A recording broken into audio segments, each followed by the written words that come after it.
Hola, hola a todos. Espero que estén teniendo un día increíble, que hayan tenido una semana maravillosa. Estamos acá, Emmanuel y Johanna, súper felices de estar con ustedes una vez más. Así es, ¿cómo estás, amor? ¿Todo bien? Yo súper feliz, ya estaba ansiosa y sé que vos también por grabar este video. Así es. Bueno, saludos a todos. Este video que vamos a grabar hoy, o que estamos grabando hoy, es con el corazón.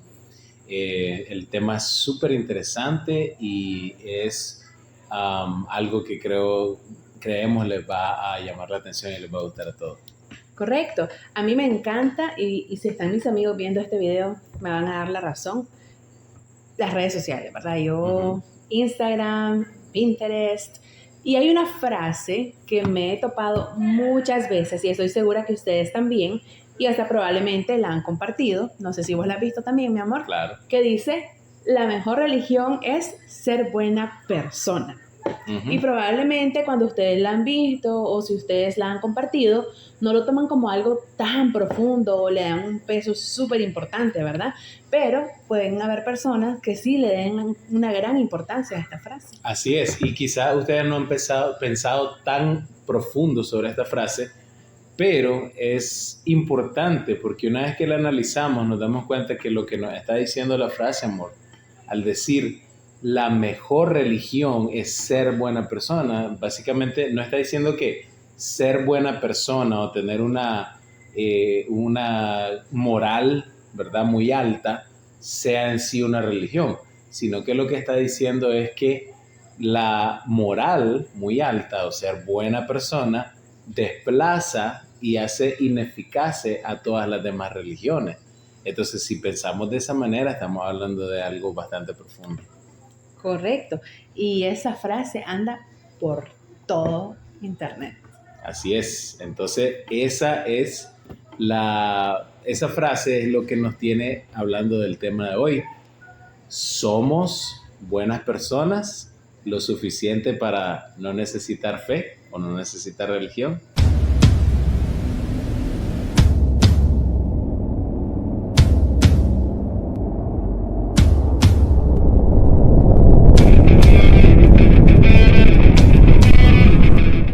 Y bueno, ya que hicimos esa mini intro, venimos ahora a dirigirlos al tema del día de hoy, el centro de este video podcast, que es ¿por qué soy así? El bien versus el mal. ¿Y qué nos tenés que decir, mi amor? Sí, claro, amor. Algo que es muy importante hablar al respecto de esto, ¿verdad? Es que esta frase, ¿será que solamente es sabiduría de las redes sociales o será un pensamiento que llega más allá, que quizás personas espirituales o de alguna religión en específico o de algún pensamiento público han tenido también? Queremos hablar de una persona que ha comentado cosas parecidas o tiene frases parecidas, que es el Dalai Lama. Si alguien no conoce al Dalai Lama o no sabe quién es el Dalai Lama, entonces les platicamos un poquito, amor. El Dalai Lama es prácticamente el líder del budismo tibetano o del lamaísmo, y esta persona es considerado, es un monje tibetano, ¿verdad? Y budista, y considerado la reencarnación de Buda, ¿verdad? Entonces estamos hablando de una persona que en su entorno religioso es una persona considerada iluminado, que da y en la sociedad incluso su palabra se toma muy en serio, las palabras que dice el Dalai Lama, es bastante mediático aparte, es una persona que ha ganado el Premio Nobel de la Paz, así que si queremos escuchar de una persona iluminación espiritual, podría decirse a nivel de la sociedad, no lo estamos diciendo nosotros, ¿verdad?, sino a nivel de la sociedad, se toma en cuenta lo que dice el Dalai Lama. Pero realmente deberíamos aprender de él. ¿Qué nos dice el Dalai Lama sobre la espiritualidad y sobre la religión? Y tenemos 4 frases que queremos compartir con ustedes que van, ¿verdad?, a dirigirnos mucho más a la profundidad del tema del día de hoy. La primera frase es, aunque haya religiones diferentes, debido a distintas culturas, lo importante es que todas coincidan en su objetivo principal: ser buena persona y ayudar a los demás. Ok, ojo ahí, dice que el objetivo principal de todas las religiones debería ser Ser buena buena persona. persona. Frase número 2. El amor y la compasión son mis verdaderas religiones, pero para desarrollarlas no se necesita creer en ninguna religión. Frase número 3. Mi verdadera religión es la bondad.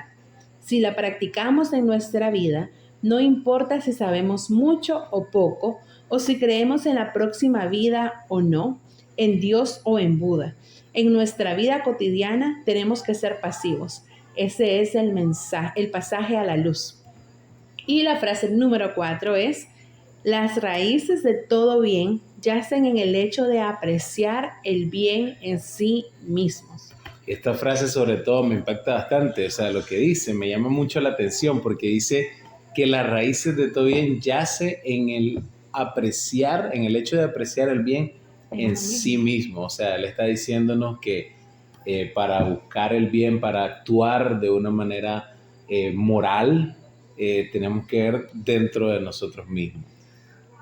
Suena bastante bonito todo lo que dice el Dalai Lama. Suena como una frase que podemos poner en una imagen de Pinterest, ¿verdad? Y que queda ahí, fondo de pantalla. Bordarla en un colchoncito, un cojincito y ponerla en tu... Pero, ¿qué en realidad tiene esto de cierto? Ajá. Realmente, al leer, ¿verdad? Esta frase nos podemos poner a preguntar y empezar a analizar, filosofar. ¿Realmente somos los seres humanos buenas personas? ¿Realmente somos capaces como seres humanos de alcanzar un nivel de moralidad tan alta que valga el título de la verdadera religión? ¿Qué significa realmente ser bueno? Así es. Y vamos a preguntarnos eso hoy durante todo el video. ¿Somos buenos o somos malos? ¿Y qué tan buenos somos y qué tan malos somos, verdad? Y vamos a ahondar un poquito en la visión, bueno, no un poquito, sino principalmente en la visión cristiana. No vamos a hablar de todas las religiones, sino del cristianismo, porque nosotros somos cristianos. ¿Qué dice el cristianismo sobre la naturaleza de los seres humanos? Si somos buenos o somos malos. Y obviamente yo sé que hay personas que ahorita van a estar pensando como que, bueno, el cristianismo dice que vamos a ir al infierno y esto y lo otro. No vamos a hablar en sí del final, ¿verdad? De la finalidad o de la consecuencia del bien y el mal, sino que vamos a hablar de la naturaleza del hombre. Pero antes de llegar a lo que dice el cristianismo, queremos hablar de dos filósofos o dos personas que tienen dos de las posiciones más famosas al respecto, ¿verdad? El primero es el filósofo Jean Rousseau. Rousseau decía básicamente que los seres humanos, o sea, el hombre, es bueno por naturaleza y la sociedad es la que lo corrompe. Entonces decía Rousseau que la sociedad necesita llegar al orden natural de las cosas. Volver al estado natural. Volver al estado natural, correcto. Y después tenemos opuesto a Maquiavelo. ¿Y qué nos dice Maquiavelo? Él decía que el hombre es malo por naturaleza a menos que precise ser bueno. Así por es. Conveniencia. Así es. Ahora, estas dos posturas, a pesar de que son opuestas, ¿verdad?, han sido altamente debatidas porque las dos suenan bastante intuitivas. O sea, las dos se muestran en la realidad. Los seres humanos somos capaces de cosas, de obras buenas, de bondad, de justicia. Somos capaces de ser buenos. Y sí ves personas que son buenos y que a veces su entorno les afecta, lo hace tomar malas decisiones. Pero también vemos en el mismo ser humano cosas malas, o sea, actitudes egoístas, actitudes de querer hacer el mal a otra persona para conseguir un bien propio, y que esta persona al mismo tiempo se hace bueno cuando lo necesita para conseguir un bien. Y un ejemplo de eso son los niños, ¿verdad?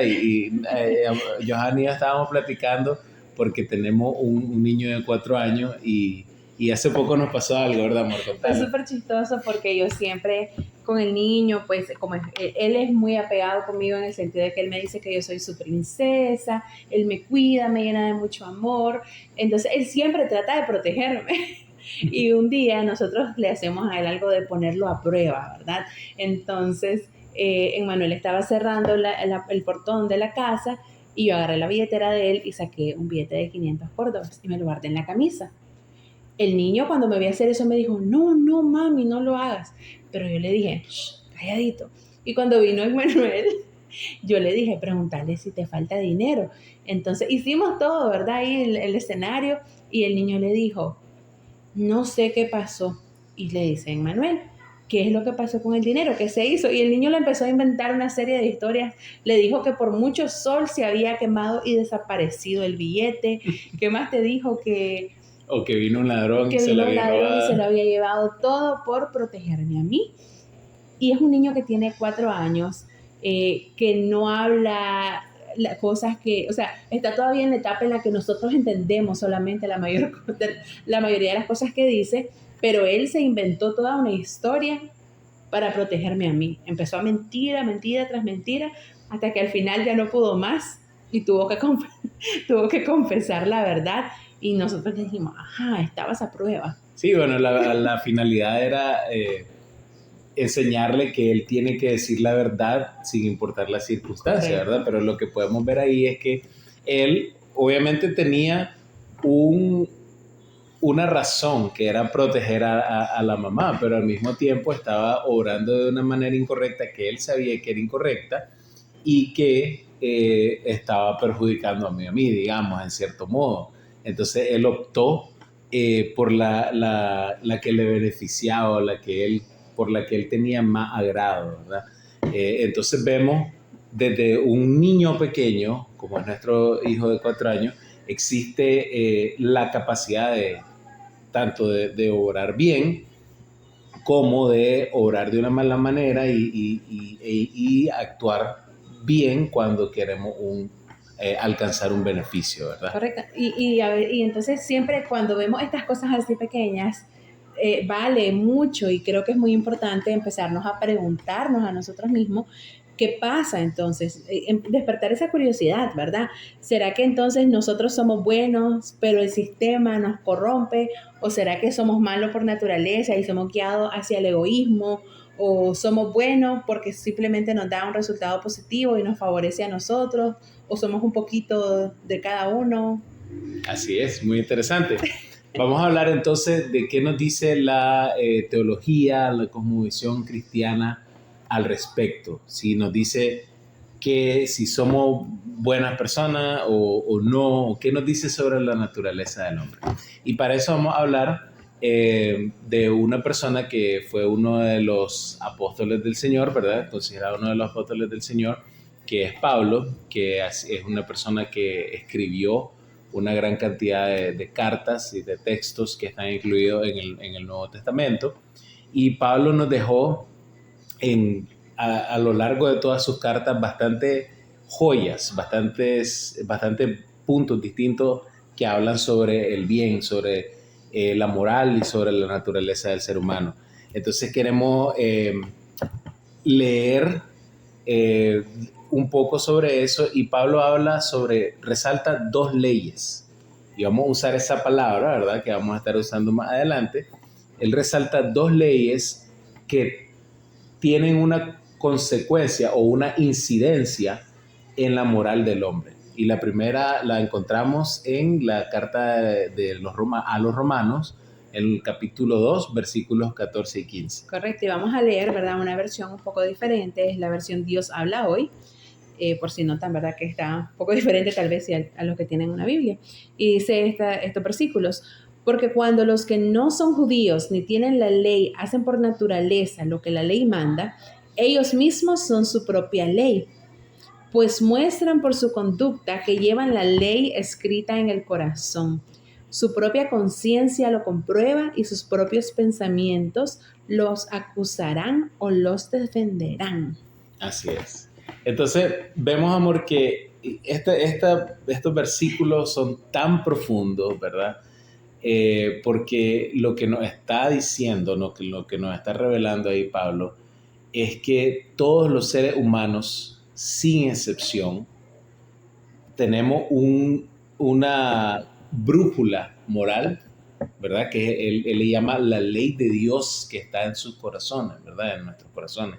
Tenemos una brújula moral que Dios ha puesto y que no es algo que nos impulsa o que nos toma por control, ¿verdad? Nos controla y nos hace actuar de cierta manera, sino que es una ley que nos habla a nuestra conciencia, de manera que cuando actuamos de manera justa, entonces esa ley nos hace sentir bien en nuestra conciencia, pero cuando actuamos de manera injusta, Andamos ahí ese pensamiento de que nos inquieta. correcto, sentimos esa inquietud de que hicimos algo malo. Y esto no es algo que es exclusivo, repito, ¿verdad? No es exclusivo de personas religiosas, no es exclusivo de cristianos, sino que dice que una ley que Dios puso en el corazón de las personas, de todos los seres humanos.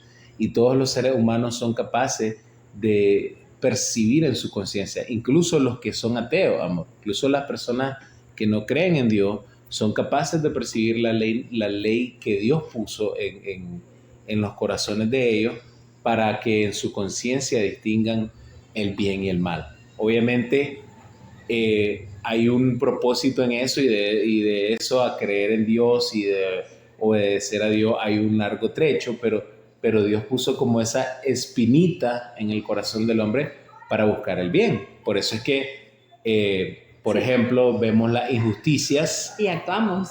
Es como que se despierta algo en nosotros y... Correcto, queremos actuar en contra de las injusticias. Si vemos que una persona más débil está siendo afectada por otro, queremos defender a esa persona más débil. Queremos, por ejemplo, ayudar a personas necesitadas. Por eso es que algo como el derecho a la vida es una conversación universal, es algo que globalmente hablamos, el derecho a la vida. Y por eso es que los gobiernos de todos los países tienen leyes, las leyes de los países, de todos los países, la constitución política y todo lo demás, tiene una base moral y que busca hacer el bien y el bien propio de todos los ciudadanos. Exacto, y a esto que estamos hablando, ¿verdad? Ahorita, es a lo que muchos teólogos y muchos filósofos le llaman la ley natural. La ley natural, así la conocemos, ¿verdad? En filosofía cristiana y en la teología. La ley natural es eso que Dios escribió en nuestros corazones, que Pablo describe en Romanos. Dicho sea de paso, amor, porque obviamente ahorita nosotros estamos hablando de la ley natural y estamos hablando de ese sentimiento que habla nuestra conciencia, y muchas personas quizás estarán diciendo, bueno, pero eso tiene una explicación, ¿verdad? O sea, no necesito creer en Dios para ser bueno, y estamos de acuerdo. Eso es lo que acabamos de decir. Todas las personas, sin excepción, tienen esa brújula moral, aún los que no creen en Dios. La diferencia está en que los cristianos creemos que Dios puso esa brújula moral en todos los seres humanos. Los escépticos y ateos van a argumentar que esta ley natural tiene otra explicación, ¿verdad? Una de ellas, por ejemplo, puede ser la evolución, ¿verdad? Y bueno, la evolución tiene ciertos problemas, o sea, atribuirle la ley natural a la evolución tiene ciertos problemas, porque de la manera que la evolución es descrita entre los círculos escépticos y naturalistas, ateos, que creen que la evolución es responsable de esto, ellos mismos describen la evolución como un proceso ciego, aleatorio, que no es dirigido por ninguna inteligencia, ¿verdad? Sino que es un proceso natural que se va dando. Entonces, ¿qué interés puede tener la evolución en crear seres humanos morales? Si es impersonal también. Si es impersonal, exacto. El proceso de la evolución como tal es un proceso natural, como es descrito, entonces es impersonal, entonces no tiene ninguna razón de ser el crear seres naturales. Si no existe Dios, somos simples animales que actúan conforme a instintos, ¿verdad? Y lo otro que pueden argumentar, por ejemplo, es, no es la evolución, sino que viene del desarrollo de nuestra sociedad. Entonces, si hablamos de que la ley natural viene del desarrollo de las sociedades, entonces estamos diciendo que el tema de la moral es un tema subjetivo.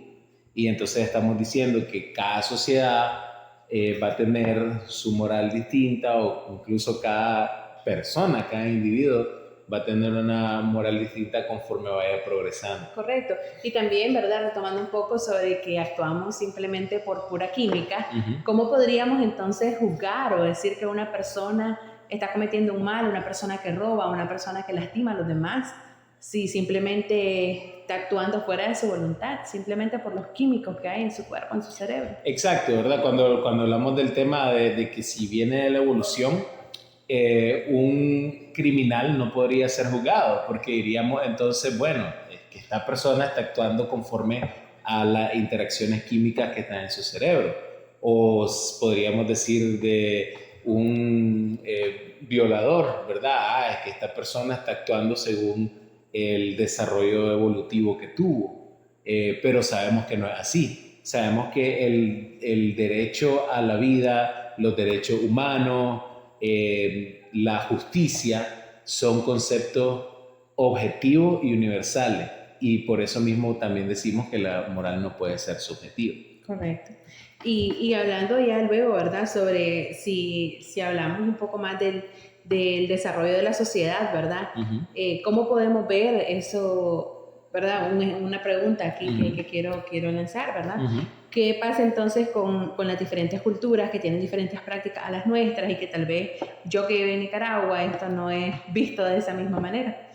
Exacto, pero probablemente puede surgir esa duda, ¿verdad? Ok, está bien, me estás diciendo que la moral es objetiva, pero aquí en Latinoamérica quizás tenemos una media moral, en Europa tienen otra, en el Oriente tienen otra.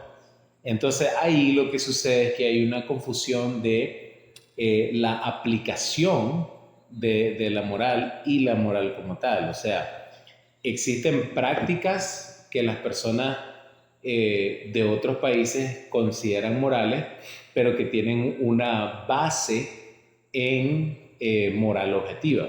Un ejemplo de eso es, ustedes saben de que las vacas en India son sagradas, ¿verdad?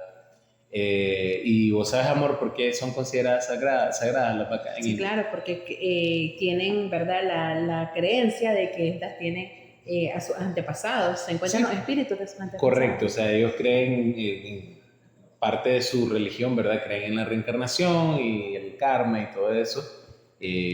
Entonces creen que sus antepasados están dentro de esas vacas, por eso las consideran sagradas, ¿verdad? No que sean dioses, sino que son sagradas porque tienen el espíritu de sus antepasados. Entonces, ¿qué sucede? Nosotros podríamos decir que esa es una creencia moral que no tiene nada que ver con nosotros y que es más cultural. Pero hay un sentido de eso, el sentido de que hacerle daño a tus seres amados e incluso comerte a tus seres amados está mal moralmente, y nosotros en Latinoamérica estamos de acuerdo con eso. Claro. Entonces es una diferencia de aplicación, pero la moral es la misma. La base de la moral es la misma. De no hacer daño a las personas que vos amás. Correcto. Y creo que también cuando hablamos sobre el bien y hablamos al mal, ¿verdad? Algo que debemos preguntarnos es, ok, eso está malo, pero ¿con respecto a quién? O sea, ¿en quién me baso yo para decir que eso está bueno o que está malo? Exacto. Cuando nosotros decimos que la moral es objetiva, entonces significa eso, que existe un estándar que está por encima de todas las demás cosas, en el cual nos basamos para decir que algo está bien, y ese estándar nosotros creemos que es Dios mismo.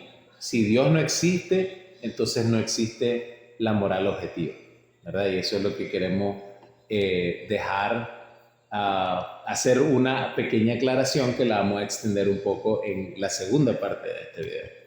Y retomando nuevamente el tema de la ley natural, amor, vamos a hablar un poquito sobre lo que dijo el filósofo y escritor C.S. Lewis. C.S. Lewis reflexionó ampliamente sobre el tema de la ley natural y habló sobre este tema en dos de sus libros, que son La abolición del hombre y Mero cristianismo, ¿verdad? Correcto. Y en el libro Mero cristianismo habla sobre cosas que se pueden escuchar en las conversaciones de las personas y que son bastante cotidianas, que nosotros mismos las hemos escuchado, como por ejemplo, amor, cuando alguien viene y te dice, mira, yo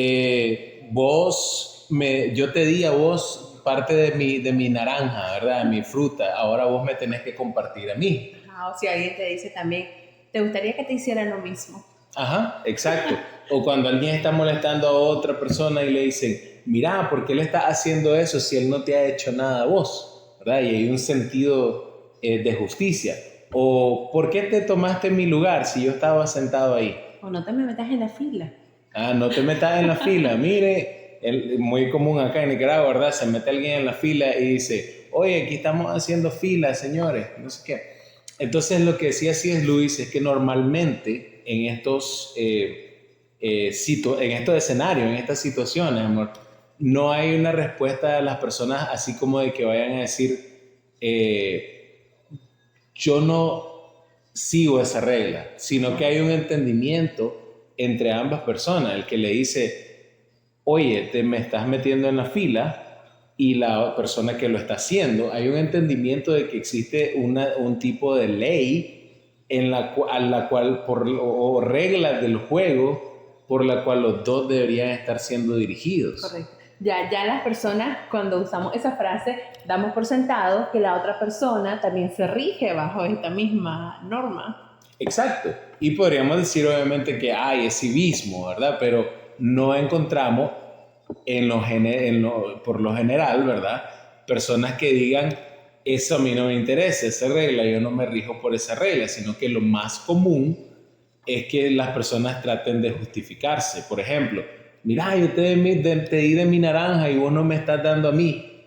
Ay, pero es que yo tengo mucha hambre, yo tengo más hambre que vos. O sí, está bien, no te di de mi naranja ahorita, pero la vez pasada yo te invité. O sea, se tratan de justificar porque se acoplan a esas reglas del juego, ¿verdad? Una persona que no lo hace es lo que consideramos ya sociópatas, ¿verdad? Son las personas ya llamadas sociópatas y lo mismo, o sea, la misma sociedad está diciendo una persona que no puede jugar por las reglas del juego. Y si estas reglas o estas normas no existieran, sería demasiado difícil determinar si una persona está haciendo algo bien o está obrando mal también. Exactamente, así es.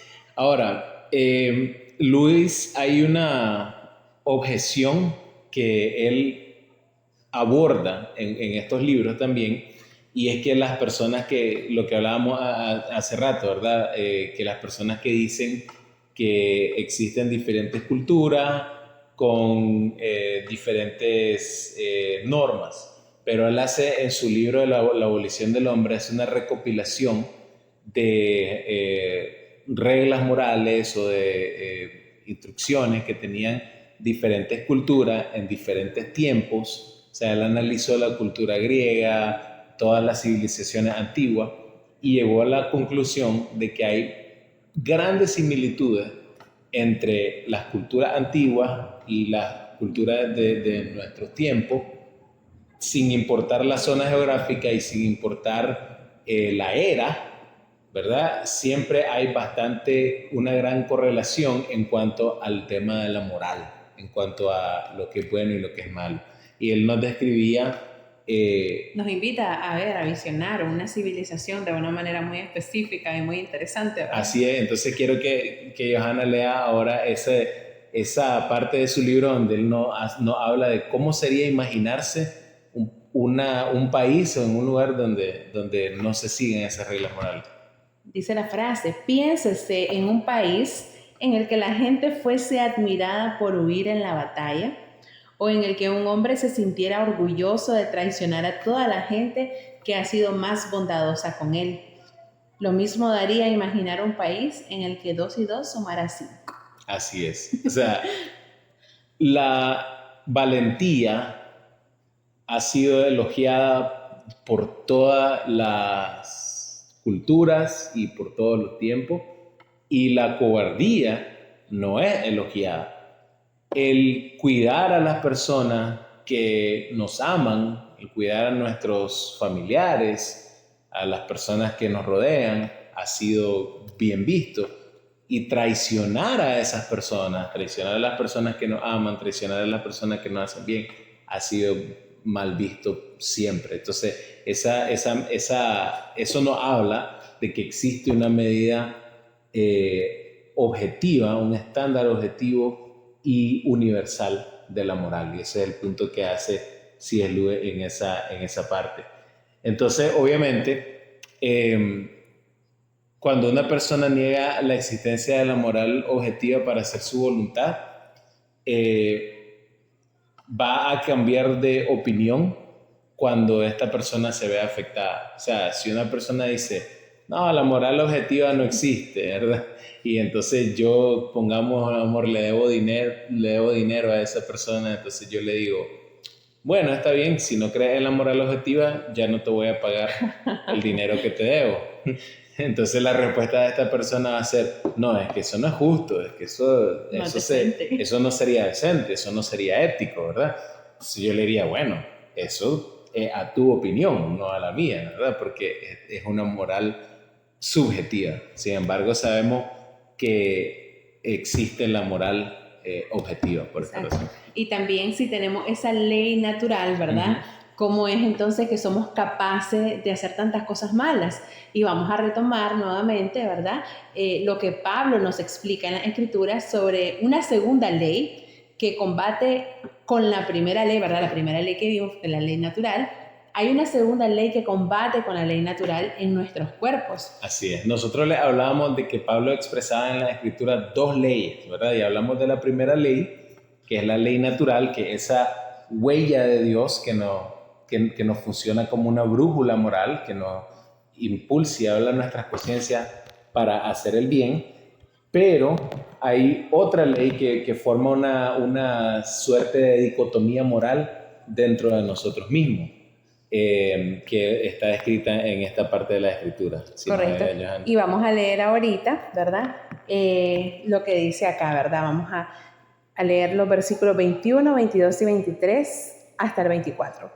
Me doy cuenta de que, aun queriendo hacer el bien, solamente encuentro el mal a mi alcance. En mi interior me gusta la ley de Dios, pero veo en mí algo que se opone a mi capacidad de razonar. Es la ley del pecado que está en mí y me tiene preso. Desdichado de mí, ¿quién me librará del poder de la muerte que hoy está en mi cuerpo? Este es Romanos 7, del 21 al 24. Así es, amor. Entonces, acá lo que escribe Pablo es sencillamente algo que es bastante conocido, ¿verdad? En la teología cristiana, y es que hubo una caída de la naturaleza del ser humano al rebelarse contra Dios, ¿verdad? Y entrar en el pecado en toda la humanidad. Entonces, en ese momento se crea esta ley, le llama a él, en nuestros cuerpos, que nos impulsa a no seguir esa ley natural de Dios, sino que nos lleva a hacer cosas que, como dice él, no queremos hacer o no nos permite hacer lo que sí queremos hacer cuando queremos agradar a Dios. Así es como lo escribe, y por eso es que él dice, desdichado de mí, ¿quién me librará del poder de la muerte que está en mi cuerpo? Y él hace énfasis en eso, o sea, eso que me impulsa a orar de mala manera está dentro de mi propio cuerpo, está dentro de mi propio ser, y es algo que lo observamos, es algo evidenciable, amor. Correcto. Por ejemplo, si yo voy llegando tarde al trabajo, ¿verdad? Y sé que voy a estar en problemas porque llegué tarde y viene mi jefe y me llama, pongamos, y me dice, mira, ya estás en la oficina. Yo tengo que escoger en ese momento una de las diferentes respuestas que puedo dar. O bien le puedo decir, sí, ya estoy ahí, pero pienso que me puedo meter en problemas, porque puede ser que me diga, pero yo estoy aquí también y no te miro, ¿verdad? Entonces escogemos por tal vez decirle, no, fíjate que me agarró la tarde. Y entonces, ¿y qué pasó? Y entonces ahí ya tenemos que, ay, es que fíjate que el tráfico, es que fíjate que se me acabó el gas, es que esto y lo otro. para salvarnos el pellejo, ¿verdad? Eso es algo que nuestro propio ser nos impulsa a hacer. No así, o sea, decirle, mira, la verdad es que me levanté tarde, después mientras me alistaba estuve viendo TikTok por un rato. Y quise desayunar antes de salir. Quise desayunar antes de salir de mi casa y después dije, bueno, si ya se fue, ya estoy tarde, si ya se fue el balde, que se vaya el mecate, ¿verdad? Obviamente no vamos a contestar con toda esa sinceridad, ¿verdad? Porque vamos a meternos en problemas con nuestro jefe y eso sería, sin embargo, la cosa moral de hacer. Correcto. O sea, obviamente antes de eso estaría lo primero moralmente correcto de hacer sería alistarse con tiempo. Entonces, eso está, y obviamente es un pequeño ejemplo, pero eso puede escalar hasta el punto en que el ser humano es capaz de matar, de quitarle la vida a otra persona para, ya sea en defensa o para obtener un beneficio de eso. Correcto. Y esa ley está en nuestro cuerpo. Y retomando, ¿verdad? También así es Lewis, él concluye lo siguiente, ¿verdad? Recuerdan que hablamos sobre sus 2 libros. Él concluye lo siguiente: estos, pues, son los 2 puntos que quería tratar. Primero, que los seres humanos del mundo entero tienen esta curiosa idea de que deberían comportarse de una cierta manera. La ley natural. Y no pueden librarse de ella. Segundo, que de hecho no se comportan de esa manera. Conocen la ley de la naturaleza y la infringen. Estos 2 hechos son el fundamento de todas las ideas claras acerca de nosotros mismos y del universo en que vivimos. Exacto. Y eso que describe C.S. Lewis es lo que sucede cuando, obviamente, nosotros acallamos esa conciencia que está dentro de nosotros y nos dice, esto es lo correcto de hacer. Pero nosotros por un beneficio hacemos que silenciamos esa conciencia o la asfixiamos incluso en algunos casos, y esas personas que consideramos que son malos, que son los villanos de la historia, son las personas que han periódicamente ido callando su conciencia, asfixiando su conciencia hasta el punto de que la mayor parte de sus obras son guiadas al mal.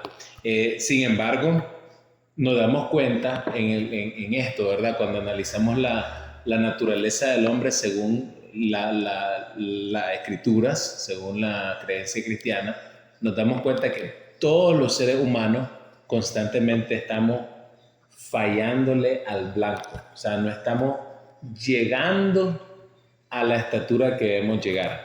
De hecho, y eso es lo que le llamamos los cristianos el pecado. Sé que la palabra pecado suena bastante trillada, ¿verdad? Y uno dice, pecado, eso es pecado. Música dramática. Sí. Entonces, la palabra pecado, sin embargo, en el hebreo original, lo que significa es fallarle al blanco o no llegar a un objetivo. Entonces, ¿qué es lo que nos está diciendo Dios al nombrarle a esa obra pecado? Está diciendo que los seres humanos no llegamos a ese objetivo, no llegamos a ese estándar, no llegamos a ese blanco que es el bien total, la moral absoluta, que es Dios mismo. Entonces, cuando decimos la mejor religión es ser buena persona, tenemos que preguntarnos, ¿bueno según qué? ¿Somos buenas personas en realidad? Porque si nos comparamos con el estándar de Dios, nos damos cuenta que no somos buenos, no somos capaces de una moral absoluta, nos falta para llegar a esa medida. Y justamente por eso la Escritura nos dice en Romanos 3:23, pues todos hemos pecado, nadie puede alcanzar la meta gloriosa establecida por Dios. Así es. Ahora, vale la pena que nos preguntemos acá en este punto.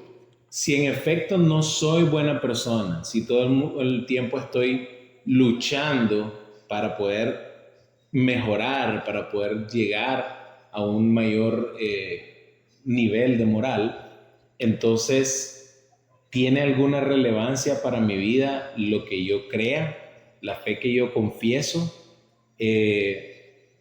¿tiene alguna relevancia para mí que yo crea en Dios o considere a Dios mi objeto de moral para poder cambiar mi vida? Y obviamente son bastantes cosas que nos vamos a preguntar, como si, por ejemplo, la finalidad de la religión y de la fe es solamente que seamos buenas personas. Y son cosas de las que vamos a estar hablando Así es. en el siguiente episodio, porque si bien, amor, perdón, solo para finalizar, si bien estamos diciendo que no llegamos a ese nivel, entonces podríamos preguntarnos, entonces, ¿quién puede cumplir con la religión? ¿Quién puede cumplir con los 10 mandamientos? ¿Quién va a llegar al cielo? Entonces, ese tema queremos que quede esa espinita ahí, porque lo vamos a estar abordando en la segunda parte de este video. Así es, y algo que también no quiero que nos vayamos sin decir esto, porque es algo que siento decirlo, es que es muy importante saber esto también, de que los seres humanos no somos buenos por naturaleza todo el tiempo. O sea, tenemos también esa segunda ley de la que habla Pablo, ¿verdad?, en las Escrituras, y es por eso que es tan importante y es algo que yo lo hago. Mis ojos no están puestos en un ser humano para guiarme por su moral en un 100%, porque me puede fallar en cualquier momento. Así es. Poner mis ojos en una persona y yo diga, creo solamente por esta persona, pero esa persona me puede fallar y no puedo yo culparla de que me falle, porque yo ya sé que los seres humanos no somos buenos todo el tiempo y solamente buenos, sino que tenemos esa segunda ley con la que luchamos, con la que batallamos todos los días, y esta persona me puede fallar en cualquier momento. Mis padres me pueden fallar, mis hijos me pueden fallar, mi mejor amiga, mi esposo, mi esposa me puede fallar, pero yo tengo que comprender eso, ¿verdad? Que no somos buenos los seres humanos por naturaleza todo el tiempo. Así es, y de hecho, para poder llamarnos buenos, tendríamos que compararnos con Dios, y ya nos hemos dado cuenta que comparados con Dios, no hay ni uno solo que sea bueno. Así es, gracias mi amor por compartirnos eso, y gracias a ustedes por haber llegado hasta el final de este video. Tenemos una segunda parte en la que vamos a abordar un tema un poco diferente, pero siempre con el mismo objetivo, ¿verdad?, que llevamos en este primer video. Esperamos que compartan este video con sus amigos, nos dejen en sus comentarios si ahora ven esa frase de la mejor religión es ser buena persona de una manera diferente. Queremos escucharlos, ¿verdad? Incluso si ustedes siguen pensando que esa frase está correcta, déjennos en los comentarios las razones por las que ustedes creen eso, y esperamos verlos acá para la segunda parte de este video. Esperamos que tengan una linda semana y que Dios los bendiga. Bendiciones. Bye. Pertenezco a una raza que no se intimida, no se contamina. Pertenezco a una raza que cosó la sangre de que hizo el sol.